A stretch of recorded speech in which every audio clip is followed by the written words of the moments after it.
Seorang perempuan muda dari Tasikmalaya terjerat dalam pernikahan siri dengan seorang pangeran Arab, terpikat oleh janji-janji kehidupan bergelimang kemewahan dan harta benda. Ia diiming-imingi penghasilan 100 juta rupiah setiap bulan, serta perhiasan emas yang berkilauan. Namun, justru pada malam pertamanya, sebuah kenyataan pahit terkuak, meninggalkan luka batin yang membekas seumur hidup. Sebuah permintaan tak masuk akal harus ia penuhi demi melanggengkan keinginan sang pangeran. Sebelum kita melanjutkan kisahnya, kisah ini adalah cerita fiksi yang terinspirasi dari realita. Setiap kemiripan hanyalah kebetulan. Jangan lupa subscribe channel ini dan tuliskan di kolom komentar dari kota mana kalian menonton, supaya kita saling mengenal satu sama lain. Mustahil dipercaya, namun inilah pengalaman nyata yang kualami saat mengadu nasib sebagai tenaga kerja migran di Arab Saudi. Baru 5 hari aku bekerja di sana, takdir sudah menghadapkanku pada sebuah persimpangan hidup yang tak pernah terbayangkan. Namaku Ica, aku berasal dari Tasikmalaya. Dahulu, perjalanan hidupku tak pernah mengenal kata mudah. Pernah terlintas di benakku untuk berhenti sekolah dan segera menikah saja. Namun, jauh di lubuk hati, aku menyadari bahwa pernikahan di desa asal bukanlah jawaban. Justru akan semakin menjerumuskanku ke dalam keterpurukan bersama pasangan yang juga serba kekurangan. Oleh karena itu, aku memutuskan untuk menempuh jalur yang lebih sulit, merantau ke mancanegara sebagai seorang TKI. Aku meyakini bekerja sebagai asisten rumah tangga di Timur Tengah adalah gerbang menuju penyelesaian segala kesulitan yang mendera. Aku bersumpah akan menjadi pribadi yang tegar, sabar, dan tak mudah menyerah. Namun, kehidupan sungguh memiliki skenario tak terduga untuk mengubah segalanya dalam sekejap mata. Sama sekali tak kuduga, baru 5 hari aku menjejakkan kaki di tempat kerja, majikanku, seorang pangeran Arab bernama Sultan Fahri, tiba-tiba melamarku untuk menikahi siri. Aku terperangah. Sultan Fahri memang sudah beristri, namun ia meyakinkanku bahwa itu bukan suatu masalah. Menurutnya, dalam adat istiadat mereka, seorang pria diperbolehkan menikahi lebih dari satu perempuan, asalkan sanggup bersikap adil dan bertanggung jawab.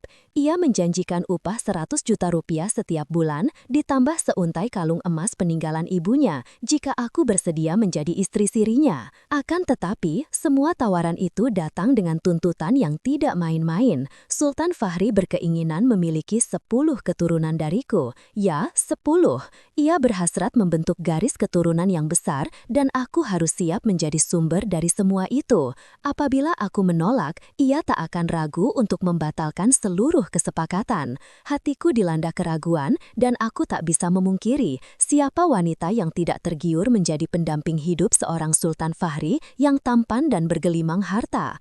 Aku membandingkan dengan kehidupanku di kampung yang serba terbatas, beban keluarga yang menumpuk, serta kepenatan pekerjaan sehari-hari. Semua itu membuatku goyah. Dulu, aku selalu memohon dalam doa agar dipertemukan dengan seorang pria yang bertanggung jawab, dan mungkin inilah jawabannya. Rina, sahabat karibku sesama TKI, justru semakin membesarkan hatiku. Ia berkata, "Sungguh beruntung dirimu, tidak semua wanita bisa menikmati hidup layaknya seorang ratu. Jika kau enggan, aku dengan senang hati bersedia menggantikan posisimu." Akhirnya, aku pun mengiyakan. Aku menikah siri dengan Sultan Fahri. Namun, pada malam pertama itu, Sultan Fahri menampilkan wujud aslinya. Permintaannya malam itu bukan sekedar kewajiban seorang istri, melainkan sesuatu yang mengoyak batin dan menyadarkanku. Menjadi seorang istri simpanan bukanlah jalan hidup yang bisa kutebak akhirnya. Hari itu, getaran tak henti melanda tubuhku sejak pagi. Di salah satu ruangan teratas istana, aku duduk terpaku di dekat jendela, menyaksikan sang surya perlahan merangkak turun. Sebuah gaun malam sutra berwarna merah marun tergantung di balik pintu. Itu adalah pemberian dari Sultan, konon sengaja dipilihkan untuk malam istimewa ini. Perasaanku berkecamuk, aku tak tahu apakah harus berbahagia atau dilanda ketakutan. Jantungku berdebar tak beraturan sejak siang tadi ketika seorang abdi dalam memanggilku untuk membubuhkan tanda tangan pada surat pernikahan berbahasa Arab. Aku tidak memahami seluruh isinya, hanya beberapa frasa dan nama. Namun, satu hal teringat jelas, tangan Sultan menggenggamku erat sembari berucap, "Mulai saat ini, kau adalah milikku seutuhnya." Aku bertanya-tanya, apakah ini benar-benar sebuah pernikahan atau hanya sebatas transaksi bisnis? Ketika tirai malam turun, istana menjadi sunyi senyap. Cahaya dari lampu-lampu gantung meredup, hanya menyisakan kelip lembut lilin kecil yang menerangi lorong. Rina tidak terlihat malam itu. Ia pamit akan menginap di kediaman sepupu abdi dalam lainnya. Aku sendirian. Pintu kamar perlahan terbuka. Siluet Sultan Fahri perlahan mendekat. Aroma parfum khasnya yang kuat, perpaduan ambar dan gaharu menusuk hidungku. Ia beranjak duduk di tepi pembaringan, lalu mengarahkan tatapan kepadaku yang masih tegak kaku di sisi dinding. "Duduklah," titahnya. Aku patuh meski sekujur tubuhku bergetar. Di tanah airku, pernikahan siri bukanlah hal yang asing, namun aku ingin segalanya transparan sejak awal. Aku bukan sekedar mencari pendamping hidup, melainkan seorang ibu bagi anak-anakku, 10, seperti yang telah kita bahas, ia menjelaskan. Aku mengangguk pelan. "Kau akan menetap di sini, dilarang keluar istana tanpa restuku, dilarang berinteraksi dengan pria lain, dan kau harus selalu bersedia kapanpun aku menghendakimu." Jantungku berpacu kian cepat. Seolah-olah aku sedang menerima vonis hukuman, namun aku tetap membisu. Kemudian, ia beranjak berdiri dan membuka sebuah lemari besar yang berada di sudut ruangan. Dari dalam lemari itu, ia mengeluarkan sebuah kotak panjang berbalut beludru ungu. Kotak itu dibawanya ke pembaringan, lalu diletakkan tepat di hadapanku. "Ini kalung emas pusaka peninggalan ibundaku," ujarnya. "Apabila kau sanggup memberiku keturunan pertama dalam kurun waktu 2 bulan, kalung ini sepenuhnya menjadi hak milikmu." Aku membuka kotak itu perlahan. Kalung tersebut berpendar, berukuran besar dan terasa berat. Terbuat dari emas kuno dengan liontin batu zamrud yang bertengger di bagian tengahnya. Nilainya mungkin cukup untuk membeli sebuah rumah megah di kampung halamanku. Namun, pada saat yang sama, aku menyadari bahwa ini bukanlah sebuah anugerah. Ini adalah upah, sebuah instrumen untuk menaklukkan. Kemudian, ia melontarkan kalimat yang membuat darahku seolah membeku. "Malam ini, aku menginginkan sesuatu yang istimewa, sesuatu yang belum pernah diberikan oleh wanita manapun kepadaku." Aku menoleh. "Apa maksud Tuan?" Ia mendekat. "Aku ingin kau menari untukku, tanpa sehelai benang pun." Aku terpaku. "Tapi aku tidak sanggup," jawabku. "Kau akan belajar," tegasnya. "Aku sudah menyiapkan musiknya, lakukan sekarang." Meski seluruh ragaku menolak, aku tahu bahwa penolakan bisa berujung pada pengusiran atau bahkan nasib yang lebih buruk. Aku duduk mematung, menundukkan kepala dalam keheningan yang menyiksa. Butiran air mata mulai tumpah. Perlahan, ia bangkit dan memutar alunan musik dari pengeras suara mungil di sudut ruangan. Irama khas gerun pasir mulai mengalun. Suara gambus dan denting lembut memenuhi ruang, namun bagiku, itu bagai gema dari sebuah penderitaan. "Ica," panggilnya tajam. Aku tidak menyukai penantian. Aku menggigit bibir, berjuang menahan getaran yang melanda sekujur tubuhku. Aku berpikir, ini hanya untuk 1 malam. Aku hanya perlu bertahan selama 1 malam. Namun, pada kenyataannya, 1 malam itu terasa seperti menjerumuskanku ke dalam jurang tanpa dasar. Perlahan, aku bangkit berdiri. Aku tak tahu bagaimana harus melakukannya. Kaki-kakiku terasa kaku. Jantungku berpacu kencang, seolah siap meledak. Aku tak pernah menari, bahkan belum pernah sekalipun aku memperlihatkan tubuhku kepada siapapun sebelumnya. Aku ingin sekali melarikan diri, tetapi kemana? Aku berada di negeri orang, terkurung di kediaman sang pangeran, tanpa seorang pun yang bisa kumintai bantuan. Air mataku menetes satu persatu, namun aku tetap melangkahkan kaki ke tengah ruangan. Sultan Fahri duduk bersandar santai di kursi besar. Tangan kekarnya menggenggam segelas minuman, matanya tak sedikit pun berkedip menatapku. Aku berusaha menggerakkan tubuh mengikuti irama musik, perlahan, sangat canggung dan dipenuhi getaran. Namun, pada saat itulah, aku merasakan seluruh martabatku hancur luluh.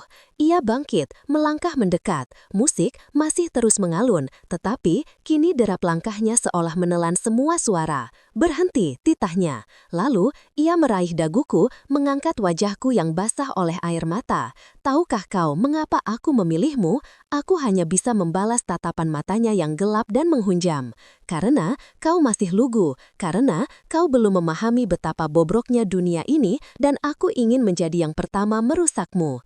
Kalimat-kalimat itu bagai pisau yang merobek-lobek hatiku. Malam itu, aku bukanlah seorang wanita yang dielu-elukan bagai ratu. Semua ini demi 100 juta rupiah dan seuntai kalung emas. Aku tak bisa memejamkan mata sepanjang malam itu. Meskipun tubuhku terkapar lelah di atas pembaringan berbalut satin, kedua mataku tetap terjaga menatap lekat langit-langit kamar yang dihiasi ukiran emas. Nafasku terasa berat, rasanya seluruh diriku telah diperas habis, bukan hanya energi, melainkan juga martabat, akal sehat dan segenap keberanian yang kumiliki. Sultan Fahri terlelap pulas di sampingku, dada bidangnya naik turun dengan tenang, seolah tak ada kejadian apapun yang berarti, seolah segala tindakannya tadi hanyalah rutinitas yang lumrah. Namun bagiku, itu adalah titik awal kehancuran. Malam itu, ia tidak sekedar memintaku menari, ia menghendakiku untuk melafalkan namanya sembari memohon. Berulang kali ia menuntut hal-hal yang tak pernah terlintas dalam benakku akan terjadi di kehidupanku. Ia memperlakukanku tak ubahnya mainan baru, diputar, dicoba, diulang-ulang, sampai akhirnya ia bosan dan jatuh terlelap. Aku mencengkram erat spray, berusaha menahan isak tangis yang terus mendesak keluar. Fajar menyingsing dengan cahaya mentari yang menyilaukan, namun hatiku tetap diselimuti kegelapan. Seorang abdi dalam wanita mengetuk pintu perlahan, lalu masuk tanpa sepatah kata pun. Ia membawakan nampan berisi hidangan sarapan, sepotong roti hangat, madu, dan teh. Matanya melirik ke arahku, lalu berbisik lirih, "Kau yang pertama kali mengalaminya ya?" Aku hanya mengangguk lemah. Ia tersenyum tipis, lalu duduk di tepi pembaringan. "Dulu aku juga sepertimu, tapi aku hanyalah seorang pelayan, jadi tak ada perlakuan istimewa seperti yang kau dapatkan." Aku membalas tatapannya, parasnya masih belia, mungkin sebaya denganku, namun sorot matanya hampa, seolah telah terlalu sering menyaksikan penderitaan. "Namaku Maya," ujarnya. "Jika kau memerlukan sesuatu, panggil saja aku." Aku tak sempat membalas ucapannya. Tiba-tiba, pintu kamar terempas terbuka dengan suara keras. Sultan Fahri berdiri di ambang pintu, masih mengenakan jubah tidurnya. "Ica, ke ruang makan, sekarang." Aku segera bangkit berdiri. Meski seluruh ragaku masih terasa nyeri, aku tak berani menolak perintahnya. Maya hanya menundukkan kepala, lalu bergegas keluar terlebih dahulu. Di ruang makan, Sultan Fahri duduk di tengah-tengah meja panjang yang penuh dengan hidangan lezat. Namun ia bukan menantiku untuk bersantap. Di tangannya tergenggam selembar kertas. "Kesini," titahnya. Aku melangkah mendekat. Ia menunjuk bagian bawah surat itu. "Ini adalah perjanjian pengalihan aset. Jika kau dapat hamil dalam rentang waktu 3 bulan, kalung itu dan sebuah hunian mungil di Jeddah akan sepenuhnya menjadi milikmu, termasuk dana 100 juta rupiah setiap bulannya."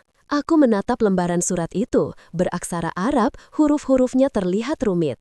Aku tak mengerti isinya, namun ia hanya menatapku tajam, seolah tak memerlukan persetujuan, hanya tanda tangan. "Ini bukan tentang cinta, Ica. Ini tentang garis keturunan. Aku membutuhkan seorang penerus, seorang putra." Aku menggigit bibirku. Perlahan aku membubuhkan namaku di bagian bawah lembaran kertas itu. Aku merasa seolah tengah menjual diriku, menggadaikan seluruh masa depanku. Namun, siapa gerangan yang dapat menolong? Dulu aku bermimpi menikah dengan seorang pria yang bertanggung jawab, bukan yang berkelimang harta, bukan pula yang rupawan, hanya yang bertanggung jawab. Namun, Sultan Fahri bukanlah seorang suami. Ia adalah seorang pembeli, dan aku hanyalah sebuah komoditas dalam transaksinya. Hari-hari berikutnya terjalani layaknya lakon yang telah tertulis sejak permulaan. Setiap malam, aku dipanggil. Terkadang ia bersikap lembut kepadaku, namun di waktu lain ia bisa berubah menjadi buas tanpa peringatan. Setiap pagi, aku menjalani pemeriksaan rutin oleh dokter pribadi istana. Mereka berhasrat memastikan apakah aku telah mengandung. Rina akhirnya kembali. Ketika ia mengetahui bahwa aku telah menikah dan menempati kamar utama, ia hanya berujar, "Sungguh beruntung dirimu, Ica. Tahukah kau, majikanku setiap malam meminta pijat kaki, kadang disertai amarah. Jika aku bisa digaji sebesar itu dan hanya ditugaskan untuk memiliki anak, aku pasti sangat menginginkannya." Aku hanya terdiam. Aku tak sanggup menjelaskan kepadanya bahwa memiliki anak bukanlah perkara mudah, terutama jika prosesnya dipenuhi tekanan, cucuran air mata, dan permintaan-permintaan yang mengerikan. Pada malam kelima, dayaku sudah habis. Ketika Sultan hendak memasuki kamar, aku segera mengunci diri di dalam kamar mandi. Aku menangis terseduh, menggigil hebat, mendekap erat tubuhku sendiri. Ia menggedor pintu dengan keras. "Ica, keluar, kau adalah milikku." Aku tak menjawab, aku hanya membungkam telinga dan memanjatkan doa dalam hati. Ya Allah, hamba bukanlah wanita suci, namun hamba hanya ingin mempertahankan hidup. Hamba hanya berharap keluarga hamba tak lagi kelaparan. Jika memang ini adalah garis takdirku, mohon berikan hamba kekuatan. Jangan biarkan hamba hancur lebur sepenuhnya. Ketika akhirnya pintu itu didobrak paksa dan aku diseret keluar, air mataku sudah tak menetes lagi. Aku hanya membisu. Malam itu, aku pasrahkan ragaku, namun jiwaku telah melayang entah kemana. Hari itu, suasana istana mendadak hidup. Para abdi dalam sibuk lalu lalang, membersihkan setiap sudut lorong, menyirami tanaman serta menggosok lantai marmer di ruang depan hingga berkilau sempurna. Bahkan karpet tebal yang biasanya jarang diganti, kini telah digulung dan diganti dengan yang baru. Atmosfer istana berubah total, seolah tengah bersiap menyambut seorang tamu yang sangat dimuliakan. Aku sedang duduk di ruang tengah mengenakan gamis putih bersih ketika Maya membisikkan sebuah berita yang membuat sekujur tubuhku meremang. Istri pertama Sultan akan tiba hari ini. Aku menoleh cepat. Maksudmu istrinya yang terdahulu? Maya mengangguk pelan. Namanya Fatma. Sudah 2 tahun mereka hidup terpisah, namun ia tetaplah istri sah, dan ia sama sekali tidak tahu tentang keberadaanmu di sini. Aku terdiam membeku. Ada sebuah perasaan aneh yang langsung mencekam dadaku. Entah mengapa, justru aku merasa seperti pihak yang bersalah. Mengapa ia datang? Tanyaku. Maya menatapku sejenak. Mungkin karena desas-desus pernikahanmu sudah mulai tersebar, atau mungkin ia merasakan ancaman dari posisi barumu di istana ini. Pada saat itu juga, kesadaran menghantamku. Aku bukanlah siapa-siapa di istana megah ini. Meskipun aku telah menyerahkan ragaku, membubuhkan tanda tangan pada perjanjian, bahkan menanggung beban malu dan luka batin malam demi malam, aku tetaplah sebatas istri sirih. Tak ada payung hukum yang melindungiku, tak ada namaku tercantum di kartu keluarga, hanya tinggal janji-janji manis dan seuntai kalung emas yang hampa makna. Sultan Fahri tidak kembali ke istana hari itu. Namun, sore harinya, sebuah mobil mewah berpelat nomor khusus meluncur masuk. Dari dalamnya, turunlah seorang wanita bertubuh jenjang dan anggun, berbalut abaya hitam yang elegan. Wajahnya cantik, namun dingin dan memancarkan wibawa. Inilah Fatma. Seketika, semua abdi dalam menundukkan kepala. Aku hanya bisa berdiri membeku di anak tangga atas, tak tahu harus bersembunyi atau menyapa. Ia menoleh ke arahku. Sorot matanya langsung menajam, seolah dalam sekali pandang ia tahu siapa diriku. Ia paham betul posisiku. Namun ia tak mengucapkan sepatah kata pun. Ia hanya melangkah masuk dengan kepala terangkat tinggi dan keanggunan seorang ratu sejati. Malam itu, aku tidak dipanggil ke kamar Sultan. Aku dibiarkan sendirian. Untuk pertama kalinya, setelah hampir seminggu penuh, aku diperlakukan semena-mena setiap malam. Kamar itu terasa hening malam ini, namun bukan ketenangan yang kurasakan, melainkan justru sebuah kecemasan mendalam. Apakah aku akan dicampakkan? Apakah semua janji itu hanyalah sebuah sandiwara belaka? Dan ketika istrinya yang sah kembali, apakah aku tak lebih dari seorang wanita hina yang tersesat masuk ke istana? Pagi harinya, aku dipanggil ke ruang kerja Sultan. Aku melangkah masuk perlahan. Di sana, Fatma sudah duduk menyelangkan kaki dengan anggun. Ia tengah menelaah lembaran-lembaran perjanjian. Sultan duduk di kursi kebesarannya. Matanya mengarah kepadaku. "Ica," ujarnya, "duduklah." Aku duduk di sofa yang berhadapan dengannya. "Fatma ingin berbicara denganmu." Jantungku seketika berdebar kencang. Fatma menatapku lurus-lurus dengan ekspresi datar. "Aku sudah membaca perjanjian kalian. Aku tahu semua persyaratannya. Namun, aku ingin memastikan apakah kau benar-benar memahami apa yang sedang kau lakukan." Aku mengangguk pelan. "Karena kau bukanlah yang pertama," ucapnya dingin. "Sebelummu, ada 3 wanita lain. Semuanya dijanjikan kalung emas, rumah, dan anak. Namun tak satu pun dari mereka berhasil bertahan lebih dari 6 bulan. Aku menelan ludah. Dan kalung itu, lanjutnya, seraya menunjuk leherku. Itu bukan sekadar perhiasan, melainkan pusaka peninggalan ibundanya. Kalung itu adalah milik sah istri utama. Ia melambangkan siapa yang tengah menjadi pilihan sang sultan. Namun, percayalah padaku, ia bisa mengambilnya kembali kapanpun ia merasa jemuh. Aku memedangi kalung di leherku tanpa sadar. Jika kau ingin bertahan, ucap Fatma perlahan, kau harus belajar menjadi lebih dari sekedar seorang istri. Kau harus menjadi seorang pemain. Sultan hanya terdiam, namun dari raut wajahnya, ia tidak menyanggah. Aku keluar dari ruangan itu dengan benak yang syarat akan pikiran. Segala yang semula kukira jelas, kini berubah menjadi abu-abu. Pada hari itu juga, aku mulai merasakan adanya perubahan. Sultan tidak lagi sehangat dan semesra dahulu. Ia mulai jarang memanggilku. Hidangan makan malam yang biasanya hanya kami berdua, kini menjadi bertiga bersama Fatma. Ia kembali pada kebiasaan lamanya, dan aku tak lebih dari sekedar pengisi waktu luang. Suatu malam, aku memberanikan diri menemuinya terlebih dahulu. Aku mengetuk pintu kamarnya perlahan. "Tuan Sultan," tak ada sahutan. Aku merendahkan suara. Aku hanya ingin berbicara sebentar. Pintu terbuka. Ia berdiri di sana dengan raut wajah kelelahan. "Apakah kau hamil?" tanyanya langsung. Aku menggeleng. "Kalau begitu, jangan ganggu istirahat malamku." Pintu pun ditutup di depan wajahku. Aku kembali ke kamarku, duduk sendirian di depan cermin. Ku pegang kalung itu, dan entah mengapa, kini terasa semakin membebani leherku. Dulu, aku mengira ini adalah berkah. Aku bersyukur saat menerimanya. Namun, sekarang, aku menyadari bahwa kalung ini bukanlah mahkota. Ini adalah belenggu, sebuah rantai emas yang mengikat ragaku ke dalam sebuah sandiwara besar yang tak ku ketahui aturannya. Aku bukan seorang istri, aku bukan seorang kekasih.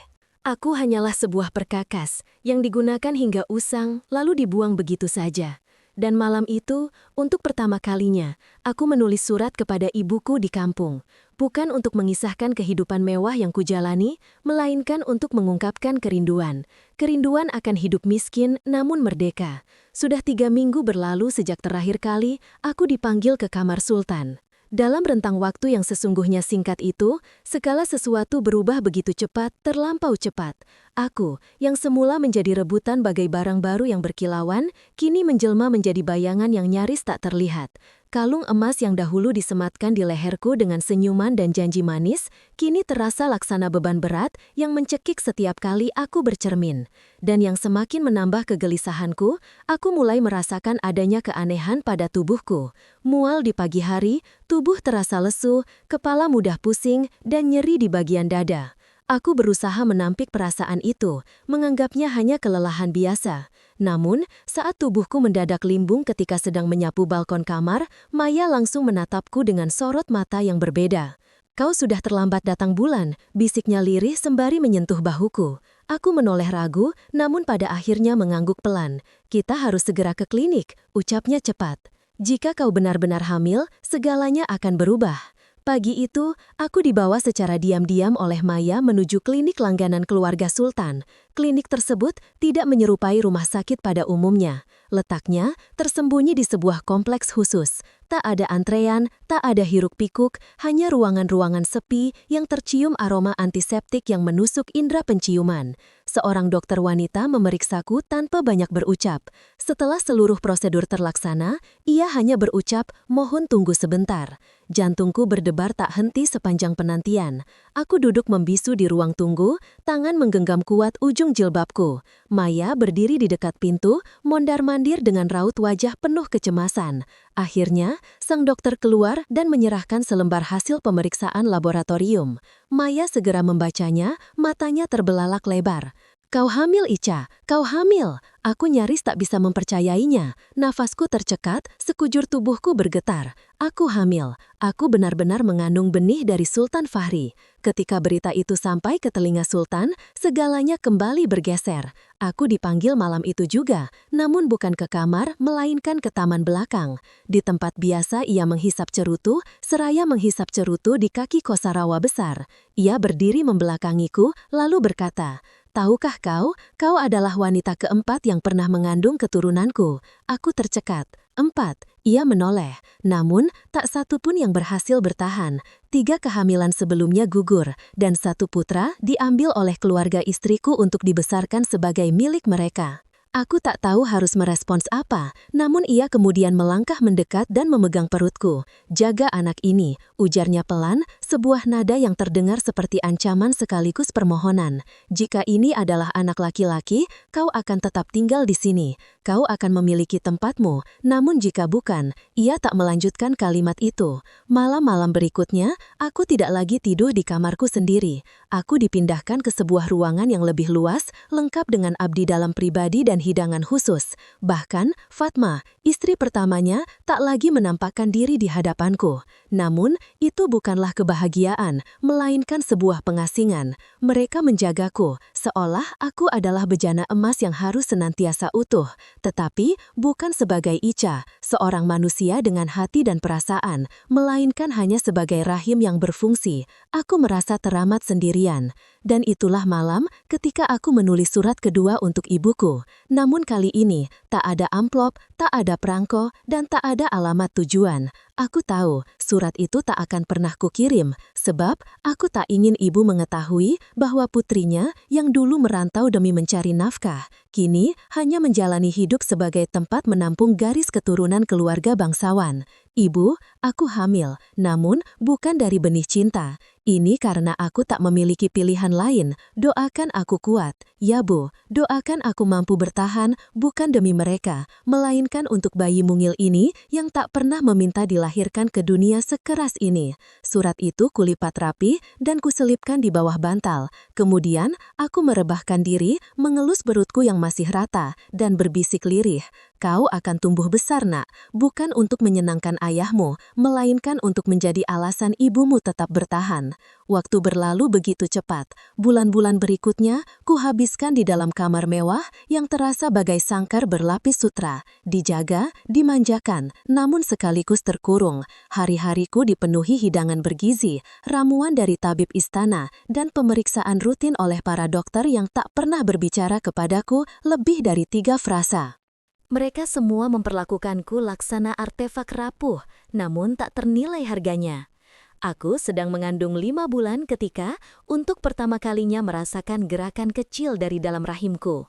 Kala itu, aku tengah duduk sendirian di balkon kamar, memandangi langit malam yang bertaburan bintang. Dan ketika sensasi itu tiba, sebuah getaran lembut dari dalam tubuhku, aku pun menitikkan air mata. Bukan karena rasa sakit, melainkan karena untuk pertama kalinya setelah sekian lama, aku merasa masih ada kehidupan dalam diriku. Sultan Fahri mulai menunjukkan perubahan sejak mengetahui kehamilanku stabil. Ia mulai sering datang pada malam hari, bukan untuk menyentuh, melainkan untuk duduk di samping pembaringanku. Kadang ia membaca Al-Quran, kadang hanya mengelus perutku dalam diam. Jika kelak lahir seorang putra, akan kuberi nama Raihan, ucapnya suatu malam. Aku hanya mengangguk, aku tak punya hasrat untuk berbicara. Sebab, aku tahu persis, begitu anak ini lahir, keberadaanku tak akan lagi dianggap berarti. Dan dugaanku terbukti benar. Aku melahirkan di sebuah ruangan khusus di lantai atas istana, di bawah pengawasan para dokter terbaik, dan 4 abdi dalam yang semuanya bukan berasal dari negeri itu. Segala sesuatunya serba steril, serba rapi. Namun bukan itu yang memicu tangisku saat putraku terlahir. Yang membuatku menangis adalah karena aku tidak diizinkan menyentuhnya lebih dari 5 menit. Ini prosedur, ucap seorang perawat dengan nada dingin. Bayi akan segera dibawa ke ruang keluarga utama. Aku dilanda kepanikan. Aku ibunya, dan Tuan Sultan sudah menyetujui semuanya. Kau akan dirawat terpisah sampai kondisimu pulih. Mereka merenggut bayi itu dari dekapanku. Aku hanya sempat mengecup dahinya. Seorang bayi laki-laki, berkulit cerah, berambut hitam tipis, dan saat menangis, suaranya begitu lembut, tak seperti tangis bayi lain yang pernah kudengar. Itu darah dagingku, buah hatiku. Namun, bahkan untuk memeluknya saja, aku harus memohon izin. Hari-hari berikutnya, aku diisolasi, tak ada seorang pun yang menjenguk. Tak ada bayiku, hanya hidangan bergizi dan perawatan pasca melahirkan yang serba mewah. Ketika akhirnya aku cukup kuat untuk bangkit dari pembaringan, aku segera beranjak menuju kamar bayi. Namun pintu itu terkunci rapat. Seorang abdi dalam pria berdiri di sana, menunduk ketika aku mendekat, namun ia tak mengizinkanku masuk. Maaf, ini perintah langsung dari Sultan. Kamar ini khusus untuk bayi dan perawat. Aku memaksa. Aku menangis sesenggukan, namun tetap tak diizinkan masuk. Malam harinya, aku dipanggil ke ruang kerja Sultan. Ia duduk dengan tenang, mengenakan jubah kebesarannya dengan paras datar dan suara yang kalem. Putramu sehat, namanya Raihan. Seperti yang sudah kukatakan, ia akan diasuh langsung oleh keluarga. Aku berdiri kaku, aku ibunya. Sultan menatapku, dan kau telah menunaikan tugasmu dengan sangat baik. Namun, anak ini adalah pewaris tahta. Ia tak bisa tumbuh di bawah didikan wanita biasa. Ia harus diasuh layaknya seorang bangsawan. Aku bukan siapa-siapa, suaraku pecah menahan Ishak. Ia terdiam sejenak, lalu bangkit dari kursinya. Kau akan mendapatkan sebuah hunian di kota bagian selatan, jauh dari istana. Gaji bulananmu akan tetap kau terima. Kalung itu tetap menjadi milikmu, namun kau tak diizinkan terlibat dalam pengasuhan Raihan. Aku merasakan hatiku runtuh dari dalam. Lalu, mengapa dulu kau berucap ingin 10 anak jika satu saja kau rampas dariku? Ia melangkah mendekat, menatapku dengan mata yang tak lagi memancarkan binar. 10 anak untuk mewarisi garis keturunanku, namun aku tak pernah berjanji akan membiarkanmu menjadi ibu mereka. Kata-kata itu menancap laksana belati. Seminggu kemudian, aku diam-diam dikirim ke sebuah hunian mewah di pinggiran kota. Jauh dari kemegahan istana, namun tetap berada dalam pengawasan ketat. Terdapat 2 abdi dalam, seorang sopir pribadi, dan rekening bank khusus yang otomatis terisi setiap bulan. Rumah itu terasa hening, dingin, tanpa suara tangis bayi, tanpa riang tawa mungil, hanya kesunyian panjang yang bergaung di antara dinding-dinding marmer. Setiap malam, aku duduk termangu di dekat jendela, menatap langit dan berharap setidaknya 1 kali saja aku bisa menyaksikan tumbuh kembang Raihan. Namun aku tahu betul harapan itu tak pernah tertera dalam perjanjian. 3 bulan berselang, sehelai surat tiba tanpa nama pengirim, hanya selembar kertas dengan tulisan tangan yang rapi. Raihan sehat, dia tertawa hari ini. Untuk pertama kalinya, wajahnya mirip denganmu saat tersenyum. Aku menangis terharu membaca kalimat itu. Surat itu tanpa tanda tangan, namun aku tahu pasti itu berasal dari Maya. Mungkin ia satu-satunya orang yang masih mengingat bahwa aku bukan hanya seorang wanita yang pernah diperjualbelikan, melainkan seorang ibu yang telah kehilangan buah hatinya. Aku mengambil surat itu, menyimpannya di dalam kotak kecil, bersama surat-surat yang dahulu kutulis untuk ibuku. Pada malam yang sama, aku membuka lemari, kalung emas itu masih menggantung, berkilauan indah. Namun, aku tak pernah lagi mengenakannya. Bagiku, kalung itu bukan lagi lambang kemewahan, melainkan sebuah simbol pahit bahwa di dunia ini, bahkan raga dan rahim seorang perempuan pun bisa diperjualbelikan dengan harga. Dan aku telah selesai dengan segala bentuk transaksi atas diriku sendiri.